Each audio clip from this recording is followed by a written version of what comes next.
নমস্কাৰ। আজি আমি ইয়াতে দশম শ্ৰেণীৰ মুদ্ৰা আৰু বেংক ব্যৱস্থা নামৰ পাঠটিৰ মুদ্ৰা কি, ইয়াৰ বৈশিষ্ট্যসমূহ আৰু মুদ্ৰাৰ কাৰ্যাৱলী সম্পৰ্কে আলোচনা কৰিবলৈ লৈছোঁ। মুদ্ৰা কি? এই ক্ষেত্ৰত অৰ্থনীতিবিদ ৰাউথাৰৰ মতে বিনিময়ৰ মাধ্যম হিচাপে সাধাৰণ গ্ৰহণযোগ্যতা থকাৰ লগতেও সামগ্ৰীৰ মূল্যৰ মাপকাঠি আৰু সঞ্চয়ৰ ভাণ্ডাৰ হিচাপে কাৰ্য সম্পাদন কৰা যিকোনো সামগ্ৰীয়ে মুদ্ৰা। আৰু এই ক্ষেত্ৰত আমি কচুপাত এটাকো মুদ্ৰা বুলি ক'ব পাৰোঁ, যদি এই কচুপাতটোৰ সাধাৰণ গ্ৰহণযোগ্যতা থাকে আৰু সঞ্চয়ৰ ভাণ্ডাৰ হিচাপে কাৰ্য সম্পাদন কৰিব পাৰে। আৰু এই মুদ্ৰাৰ সাধাৰণ গ্ৰহণযোগ্যতাও আইনৰ দ্বাৰা স্বীকৃত হ'ব লাগে। আমি সকলোবোৰ সামগ্ৰীকে মুদ্ৰা বুলি ক'ব নোৱাৰোঁ। মুদ্ৰা হ'বলৈ হ'লে কিছুমান বৈশিষ্ট্যৰ প্ৰয়োজন, আৰু এই মুদ্ৰাৰ প্ৰথমটো বৈশিষ্ট্য হৈছে মুদ্ৰাৰ সাধাৰণ গ্ৰহণযোগ্যতা থাকিব লাগিব।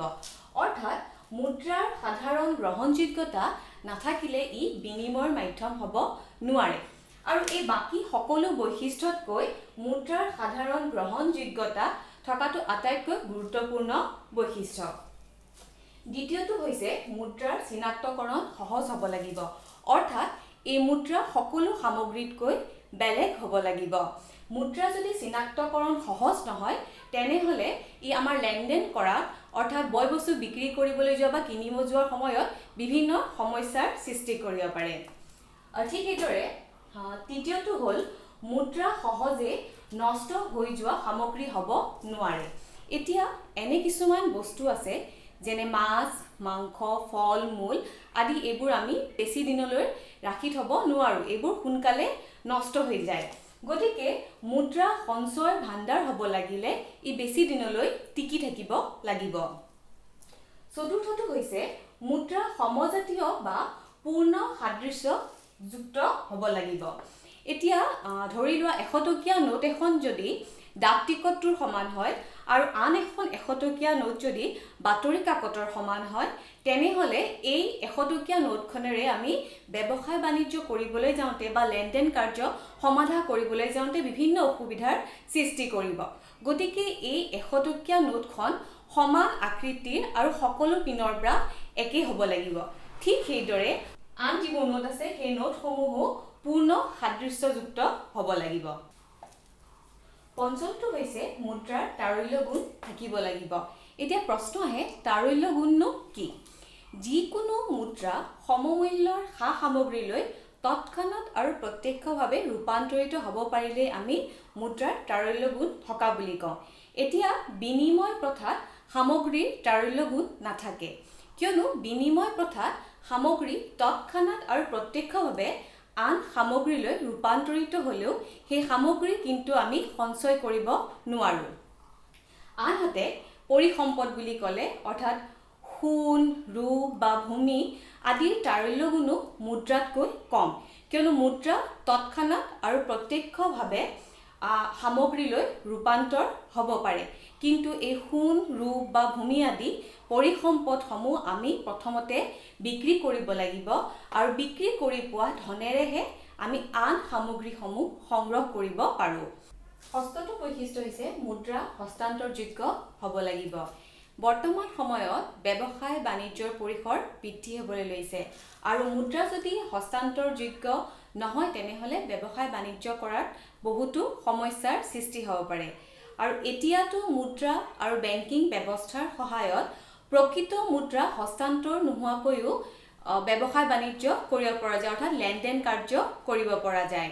কেৱল বেংকৰ যি বহী থাকে সেই বেংকৰ হিচাপৰ বহীত যোগ বিয়োগহে হয়, অৰ্থাৎ যিগৰাকী ক্ৰেতা থাকে ক্ৰেতাগৰাকীৰ বেংকৰ হিচাপৰ বহীত বিয়োগ হয়, আৰু যিগৰাকী বিক্ৰেতা থাকে সেই বিক্ৰেতাগৰাকীৰ বেংকৰ হিচাপৰ বহীত যোগ হয়। ঠিক সেইদৰে সপ্তমটো বৈশিষ্ট্য হৈছে মুদ্ৰা বিভাজনীয়। বিনিময় প্ৰথাত সামগ্ৰী বিভাজন কৰিব নোৱাৰাৰ ফলতে বিভিন্ন সমস্যাৰ সৃষ্টি হৈছিল, কিন্তু এই মুদ্ৰা ব্যৱস্থাৰ প্ৰচলন হোৱাত এই সমস্যা আঁতৰ হ'ল। এতিয়া অধিক মূল্যৰ এই 2000 টকীয়া নোটখনেই আমি 500 টকা, 200 টকা, 50 টকা, 5 টকা পৰ্যন্ত খুচুৰা কৰিব পাৰোঁ। ঠিক সেইদৰে 50 পইচা লেনদেন আছে, সেই 50 পইচা লেনদেনৰ পৰা 5 কোটি টকীয়া লেনদেনো আমি মুদ্ৰাৰ বিভাজনীয় ক্ষমতা থকাৰ কাৰণে সমাধা কৰিবলৈ সক্ষম হৈছোঁ। মুদ্ৰাৰ অষ্টমটো বৈশিষ্ট্য হৈছে মুদ্ৰাৰ মূল্যৰ স্থিৰতা থাকিব লাগিব। এতিয়া মুদ্ৰাৰ মূল্যৰ যদি স্থিৰতা নাথাকে তেনেহ'লে মুদ্ৰাৰ গ্ৰহণযোগ্যতাটো কমি আহিব। ইয়াৰ ফলত মুদ্ৰাৰ যি সঞ্চয় ভাণ্ডাৰ আছে সেই সঞ্চয় ভাণ্ডাৰ হৈ থাকিব নোৱাৰিব। আৰু এই মুদ্ৰাৰ সকলোবোৰ বৈশিষ্ট্য এটা আনটোৰ কিন্তু বিকল্প নহয়। এটা সময়তে সকলোখিনি বৈশিষ্ট্য মুদ্ৰাৰ তাত থাকিব লাগিব। আৰু ইয়াৰ পাছতে আমি আলোচনা কৰি মুদ্ৰাৰ কাৰ্যৱলী। মুদ্ৰাই মূলত 4টা কাৰ্য সম্পাদন কৰে আৰু সেই কাৰ্যকেইটা হ'ল মুদ্ৰা হৈছে বিনিময়ৰ মাধ্যম, মুদ্ৰাই সা-সামগ্ৰীৰ মূল্যৰ মাপকাঠি হিচাপে কাৰ্য সম্পাদন কৰে, মুদ্ৰাই স্থগিত দেনা পাওনাৰ মানদণ্ড হিচাপে কাৰ্য সম্পাদন কৰে আৰু মুদ্ৰাই মূল্যৰ ভাণ্ডাৰ হিচাপে কাৰ্য সম্পাদন কৰিব লাগে। আৰু এই 4টা কাৰ্যৰ ভিতৰতে এই প্ৰথম 2টা কাৰ্য হৈছে মুখ্য কাৰ্য আৰু তৃতীয় আৰু চতুৰ্থ 2টা কাৰ্য হৈছে গৌণ কাৰ্য। আৰু এতিয়া প্ৰথমটো কাৰ্য হৈছে মুদ্ৰা হৈছে বিনিময়ৰ মাধ্যম। বিনিময় প্ৰথাত সামগ্ৰীৰ সলনি সামগ্ৰীৰ প্ৰত্যক্ষ বিনিময় হৈছিলে, কিন্তু এই মুদ্ৰা ব্যৱস্থাৰ কি হয় সামগ্ৰীৰ সলনি সামগ্ৰীৰ পৰোক্ষ বিনিময় হয়। এতিয়া উদাহৰণস্বৰূপে এজন চাউল উৎপাদনকাৰী লোকক কুঁহিয়াৰৰ প্ৰয়োজন, গতিকে তেওঁ কি কৰিব চাউলৰ কিছু অংশ বজাৰত বিক্ৰী কৰিব আৰু বিক্ৰী কৰি তাৰ পৰা উপাৰ্জিত ধনেৰে তেওঁৰ যি প্ৰয়োজন আছে অৰ্থাৎ কুঁহিয়াৰ ক্ৰয় কৰি তেওঁৰ অভাৱ পূৰণ কৰিব। এই বিনিময় প্ৰথাত এটা লেনদেন হৈছিলে, কিন্তু এই মুদ্ৰা ব্যৱস্থাত 2টা লেনদেন হ'বলৈ ল'লে। এনেদৰে মুদ্ৰা হৈ পৰিল বিনিময়ৰ মাধ্যম। দ্বিতীয়টো কাৰ্য হ'ল মুদ্ৰাই সা-সামগ্ৰীৰ মূল্যৰ মাপকাঠি হিচাপে কাৰ্য সম্পাদন কৰে। এতিয়া সকলোবোৰ আৰ্থিক বস্তুৰে মূল্য আছে, অৰ্থাৎ বজাৰত কিনা বেচা কৰা সকলো সামগ্ৰীৰে মূল্য আছে। মুদ্ৰাৰ ৰূপত প্ৰকাশ কৰা সা-সামগ্ৰীৰ বিনিময় হাৰেই হ'ল সামগ্ৰীটোৰ দাম। আৰু এই মুদ্ৰা সা-সামগ্ৰীৰ মূল্যৰ মাপকাঠি, কিয়নো সকলো আৰ্থিক সামগ্ৰীৰ মূল্য আমি মুদ্ৰাৰ দ্বাৰাই দিব লাগে। যেনে এতিয়া 1 কিলোগ্ৰাম চাউলক যদি দাম 30 টকা হয়, সেই 30 টকা আমি মুদ্ৰাৰে পৰিশোধ কৰিব লাগিব। তৃতীয়টো কাৰ্য হৈছে মুদ্ৰাই স্থগিত দেনা পাওনাৰ মানদণ্ড হিচাপে কাৰ্য সম্পাদন কৰে। এতিয়া কিছুমান সামগ্ৰী বা যিবোৰ আমাৰ পৰিসম্পদ থাকে, অৰ্থাৎ সোণ, ৰূপ বা ভূমি আদি আমি ক্ৰয় কৰিবলৈ যাওঁতে আমাৰ যি ধন থাকে সেই ধন আমি একেবাৰে পৰিশোধ নকৰোঁ, লাহে লাহে দি থাকোঁ। ঠিক সেইদৰে ঋণ আদি লওঁতেও আমাৰ যি ঋণৰ ধন থাকে সেই ধন আদায় দিয়া কাৰ্যটো আমাৰ লাহে লাহে হৈ থাকে, অৰ্থাৎ আমি তৎকালীনভাৱে সেই কাৰ্য সমাধা নকৰোঁ। গতিকে এই প্ৰক্ৰিয়াটো কি হৈ থাকে স্থগিত হৈ থাকে। আৰু এই মুদ্ৰাই স্থগিত দেনা পাওনাৰ মানদণ্ড হিচাপে কাৰ্য সমাধা কৰে। চতুৰ্থটো কাৰ্য হ'ল মুদ্ৰাই মূল্যৰ ভাণ্ডাৰ হিচাপে কাৰ্য সম্পাদন কৰিব লাগে।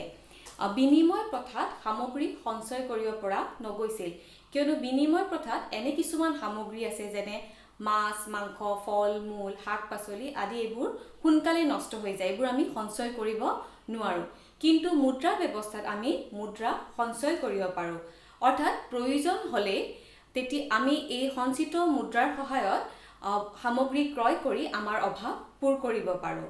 কিন্তু এই ক্ষেত্ৰত যদি মুদ্ৰাৰ মূল্যৰ স্থিৰতা সম্পূৰ্ণৰূপে হ্ৰাস পায় তেনেহ'লে কিন্তু এই মুদ্ৰা সঞ্চয় ভাণ্ডাৰ হৈ থাকিব নোৱাৰিব। অৰ্থাৎ কেতিয়াবা এনে পৰিস্থিতিও আহি পৰিব পাৰে যে যি সামগ্ৰী আছে সেই সামগ্ৰীবোৰৰ দাম বহুত বৃদ্ধি হৈছে আৰু এই বৃদ্ধি হোৱাৰ ফলতে এই মুদ্ৰা সঞ্চয় ভাণ্ডাৰ হৈ থাকিব নোৱাৰিব। মুদ্ৰাৰ এই 4টা কাৰ্যৰ উপৰিও আৰু উপনিমিত্ত কাৰ্য আছে, আৰু এই উপনিমিত্ত কাৰ্যসমূহৰ ভিতৰত যেনে এখন দেশৰ জাতীয় আয় মুদ্ৰাৰ মাধ্যমেৰে প্ৰকাশ কৰা হয়, আৰু দেশ এখনৰ যি ধনী দুখীয়া শ্ৰেণীৰ অৰ্থনৈতিক বৈষম্য আছে এই অৰ্থনৈতিক বৈষম্য মুদ্ৰাৰ দ্বাৰা হ্ৰাস কৰিব পাৰি, কিয়নো ধনী শ্ৰেণীৰ ওপৰত অধিক কৰ কাটল লগাই তাৰ পৰা সংগ্ৰহ কৰা ৰাজহেৰে আমি দুখীয়া শ্ৰেণীৰ কল্যাণৰ হকে ব্যৱহাৰ কৰিব পাৰোঁ। ইয়াৰ পাছৰ ক্লাছত আমি মুদ্ৰাৰ শ্ৰেণীবিভাগ, ইয়াৰ ভূমিকা আৰু অসুবিধা সম্পৰ্কে আলোচনা কৰিম। আৰু এনেদৰে মোৰ পাঠদান সম্পৰ্কীয় ভিডিঅ'সমূহ আগলৈ পাই থাকিবলৈ মোৰ চেনেলটো লাইক কৰক, শ্বেয়াৰ কৰক আৰু ছাবস্ক্ৰাইব কৰক। এতিয়া ঘৰতে থাকা, সুৰক্ষিত থাকা।